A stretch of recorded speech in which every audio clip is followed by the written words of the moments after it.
নাই, তাদের কাছে হাত জোর করে মাফ চাই। নিরাপত্তা দিতে পারি নাই।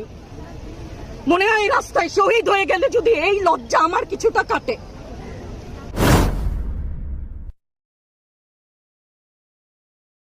কত কিছুই তো বলছে, বাম্পার ফলন, লেবুর বাম্পার ফলন, বলেন না একটা বাঙালি দেখান যে এই কথাটা বিশ্বাস করে।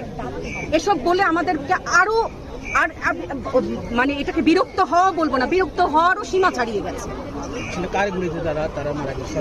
সারা বিশ্ব জানে পুলিশের গুলিতে, সন্ত্রাসীর গুলিতে, আওয়ামী লীগের পোষা এই ছাত্রলীগের কর্মীর গুলিতে, আর একটা কোনো ছাত্রের হাতে কোনো অস্ত্র দেখান। আমার মুগ্ধ মরলো কেন? ওই ছোট ছোট বাচ্চাগুলো মরলো কেন? আমার ছাত্রের কলার চেপে ধরলেন কেন আপনারা? আমার ছাত্রের কলার অনেক মূল্যবান, যেখানে দাঁড়িয়ে আছি ভাষা, সেই জায়গায় দাঁড়িয়ে বলি